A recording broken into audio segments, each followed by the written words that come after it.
ใหญ่สักหน่อยเนาะโอ้ใหญ่เท่าเนาะพอดีเรานอนเดียวเนาะดีเนาะโอ้พอดีแล้วชำนี้พอดีเลยครับเนาะเดี๋ยวพอดีเนาะให้เราทาน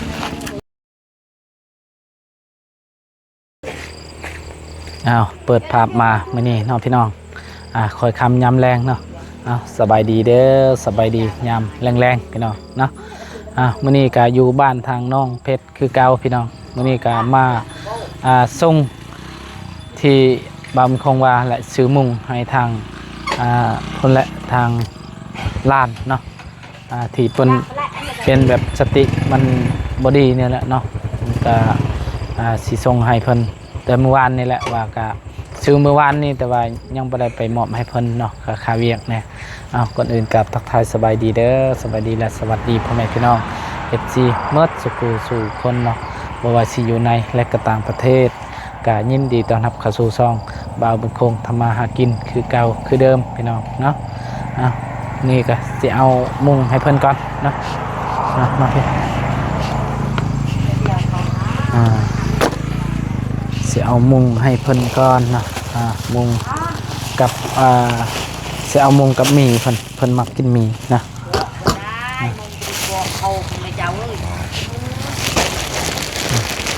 สบายดีเด้อเพชรเด้อสบายดีเดี๋ยวเอามีต้มให้ทางน้องแกะแล้วก็ใส่มุงเราชิอยู่บ่ในมุงเราชินอนบ่อันตะบันขี้อยู่เลยเบ้ต้นเคลตะบันไข่อยู่เลยต้นเคลดอกโอเคหมื่นคือสิแบบว่าน้อยประมาณทึกและสำเรานอนพอเดียวเนาะเบิ่งก่อนลองเอาให้เราเสือ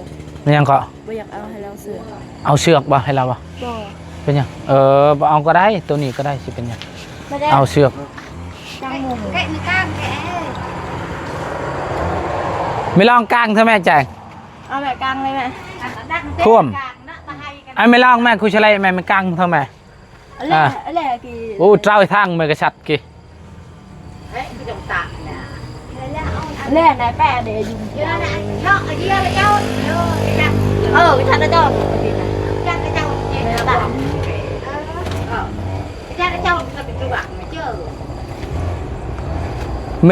ไม่ลองอะกี้เถอะแม่ไม่ลองเจาะเถอะแม่มุงกันเนาะไม่ลองกลางเถอะแม่เอ็นใช้มุงแกงช่องน้องเถอะพอดีให้เราอันนั้นนะเราใส่มุงซัมนี่พ่อใส่ฮะชวนชายมาหน่อยสิจะเบิ้งไข่แก่ได้มุงเลยเนาะป้าดาวเท่าหนึ่งเหมือนไปเป็นคนดาวเปิดบ้างด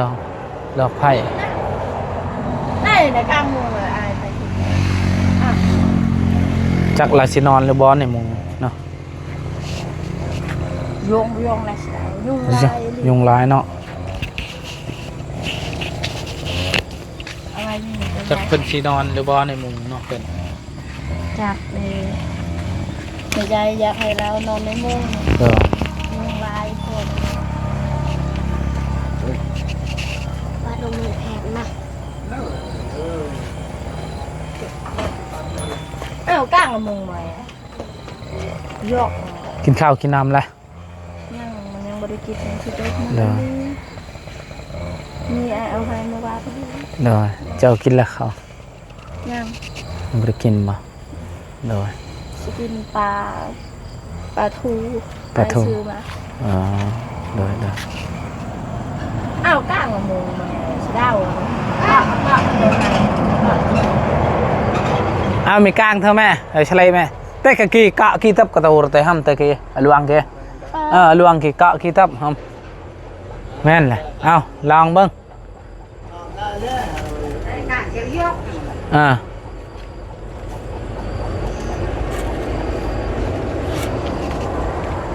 ไอ้เยิ่มแม่นแหละนั่นแหละผักมือนี้อีกบ้านนี้ตัวนั้นนั่นใช่จังนั่นใช่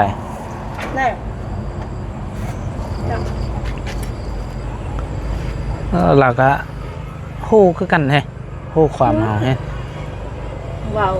บางทีเขาถามเราก็เว้านำอยู่ โดย แต่ว่ามันเป็นมันบัดเดียวแล้วเราสิไปเลย อ๋อโดยนะคันแบบว่าเราบ่ได้มื้อกะฮู้เนาะตอนนั้นเรามื้อแล้วเราอยากไปเลยแบบว่า ไปฮอดเมืองเซโปนฮอดนาบอ เราย่างหั่นน่ะ โดย เจ้าเห็นได้ โดย โอ้ไปฮอดพุ่นเลย เขาเฮ็ดเวียดอยู่ฮานเวียดเขา โอ้ เอาอายเขาก็มาฮอดนี่ โด เขา ย สิให้เราเมื่อแต่ยันเราตีแบบเราเป็นนักเล่น อ๋อ คอยบ่ได้ห้ามเราเมื่อเอง โดยพอเราไปไกลเลยพี่น้องฮอดไซโปนเพิ่นย่างเนาะ น่ะเกาะอยู่ไหนจุป้า อ๋อ ใช่เกาะอยู่ ถึกอยู่บ่เรากลางหันถึกอยู่บ่มุงตอนเรากลาง ก หั ระ น ทึกกับปากกาอะไรนี่จะไปแย่มุงเลยไหมจ๊ะจริง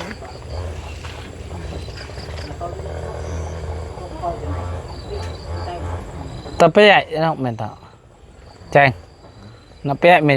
ม่กลางคือตะเปะเด้ ในเจาะปะในอัน อืม เลยยากด้านเจ้าโต ปลานี่ยุงพี่น้อง ให้เรา หาก็เดี๋ยวนี้รถยุงเนาะแต่ว่าจากเพิ่นสิกลางเลยบ่นี่ก็ได้นะ เช่นเดียว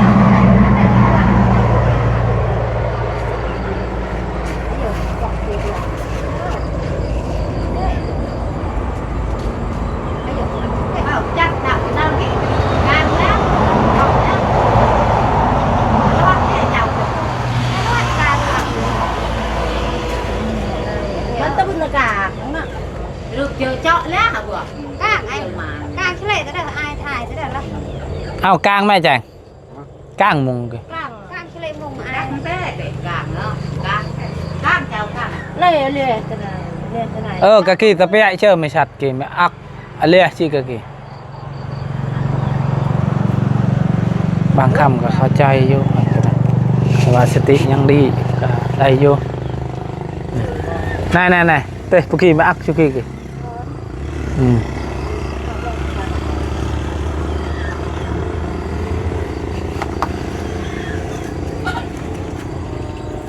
nước quay cái tàu เสียให้เราอาบน้ำแต่เราบอกอาบ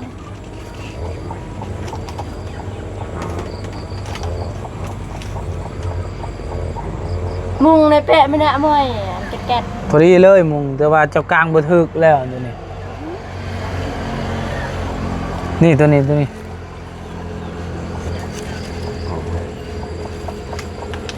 แปะแกะถึงมุงอันหนึ่งกิโลของชาวลีเลย nó vàoพอดีเอาเนาะ เขาเบานะเราเบาๆเด้อ chặt na chứ đấy โดย กระดาอยากกินนั่นเหรอเอิญ อ๋อ tại vì nó โดย cắt ถ้าว่ามันบ่ถึกแล้วเจ้ากลางนี่แจ้งบ่ถึกแล้วเจ้ากลางนี่ได้เห็นบ่ จะไปไอ้กันอะไรย่านไหน ไม่เลือกให้ นี่ตัวนี้กับตัวนี้นี่เจ้าเกาะนี่เอาเลยเอาเลยตัวไหนก็ไหนให้เพิ่นกลางห่วงก่อนนะ chọn อ๋อ quay เพิ่นก็ตายดูตนเนาะเยี่ยมแบบนั้นแหละครับ ได้เดือมุงแม่สิได้ โอเคบัดนี้ ồ chứ lệ này หมุดเบะเธอแม่ một bệ chứ lệ này หมุดเบะ đây แปะเบ็ดอยู่เท่อ๋อเบ็ดหลาย một อืม chứ lệ หมุดเบะเยี่ยมนั่นแหละอ๋อพอดีเลยเนาะ đây พอดีมุงนอนซำนี้พอดีเลยให้คนกลางนอนอยู่นี่แหละเนาะเพราะว่ายุงลายเนาะ ดูนี่ลายคือแมงวัน ซื้อแต่ว่านนี่อยู่แต่ว่าบ่มีเวลาไปพอดีค่ำเลย โดย มา ขอบใจเลยล่ะ เลยก็เลยว่าเอ้าไปชงมื้อนี้ก่อนเพราะว่าทางน้องเพิ่นก็ยุงลายเนาะยานเป็นไข้ก็ย่างเองเนาะ โดย ไม่ว่าคันมี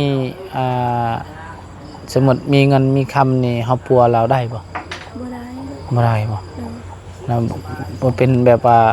นำแบบว่าเป็นน้ำแพทย์น้ำหมอบ่แม่นเนาะเป็นน้ำเส้นประสาทเราบ่ เงินได้อยู่แต่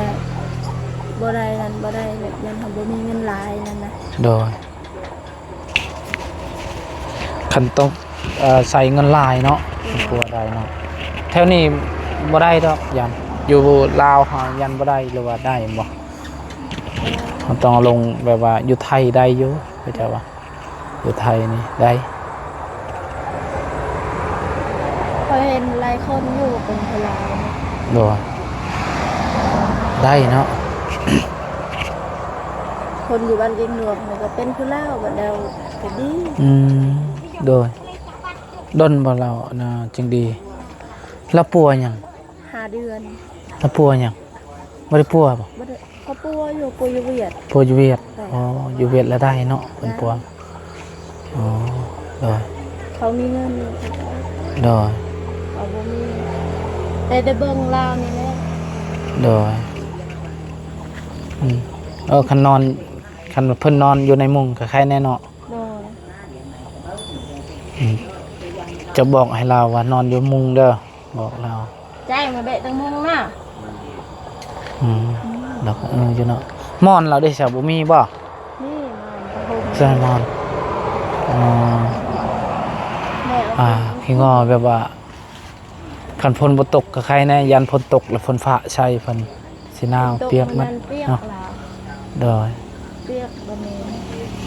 เราบ่ได้นอน คันว่ามีอันน่ะแพร่บัตรก็ใครแน่เนาะมุงไว้อยู่นี่เอาแพร่บัตรมุงออมแพร่บัตรไว้แล้วเวลาอันน่ะแบบว่าฝนบ่ตกเฮาก็กู้ออกแม่นเวลาฝนตกเฮาก็เอาใส่หั้นนะแบบว่ายันฝนฟ้าใส่เนาะเปียกหนาว บ่มีเพิ่นละ แต่ว่าเพิ่นสิปบก็จักปบอยู่ใช่นี่สิใช่เนาะเพราะว่าเฮ็ดคอกแล้วให้เพิ่นบ่มีทางเปิดเลยนี่เนาะมีแต่ตันหมดเลยมีทางเปิด ยันเราออกบันเราออกเร็วเราบ่เข้ามามันยากกว่านั้น โดยบ่คันตอนเราแบบบ่เป็นหยังเราก็เว้าได้เนาะเว้านำเฮาได้เนาะเวลาเราแบบว่าเป็นกะต่างแล้วบัดนี้เนาะเฮาเว้าก็เราบ่ได้เว้านำเลยบัดนี้เนาะมีแต่เราไปเลย เมื่อเช้านี่เราจะกินข้าวแม่เขาจะกินข้าวเหรอในนี้ โอ้โดย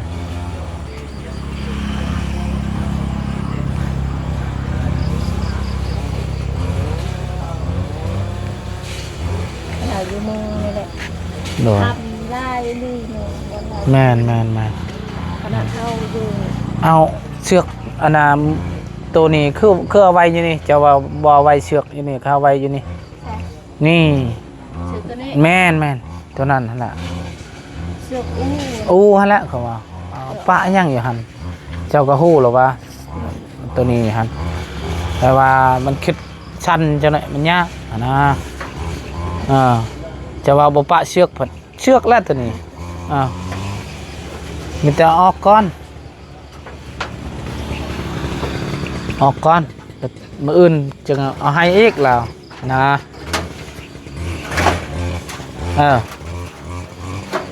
จะว่าว่าเอาให้เชือกมันยังเอาให้เพิ่นเชือกนี่เฮาก็บ่ฮู้เนาะบางเทื่อเราก็เป็นแบบยันเรา คิดแนวอื่นเราชิดชั้น แม่นเราไปเอาตัวนี้แล้วแหละ มืออื่นคนเราอยากนอนก็เอาให้เรา โดยแม่นแหละเพราะว่ามื้ออื่นนี่อันเราอยากนอนก็ให้เพิ่นนอน เนื้อจ้าบนจังจ้าบนก็อันนั้น ไปต้มมีให้เรากินก่อน เราต้มให้เรานี่ โดย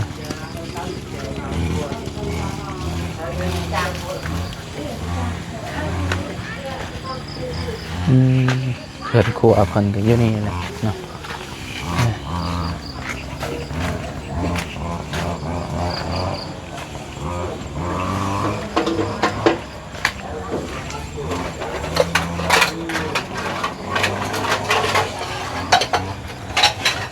ต้มยังอันนี้หนึ่งข้าว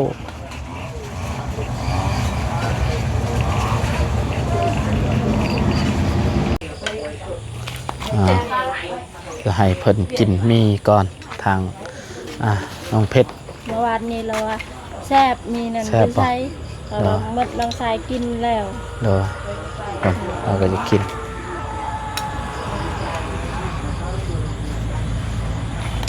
เมื่อวานนี้หมดแล้วมี หมดสองคนแล้วกิน เด้อ เรากินครับ เด้อ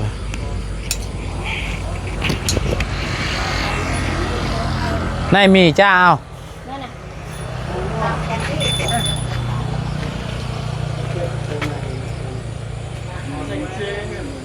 จะหนวกมือไป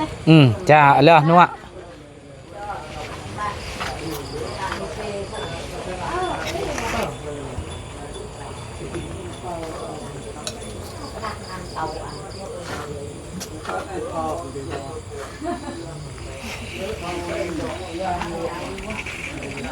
เสียบงปลายมาจ้ามาเลยไปจังงอนนะ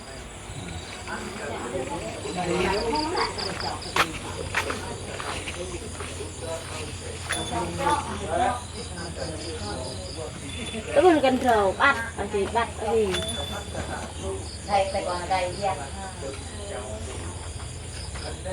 đây nó ăn luôn cùi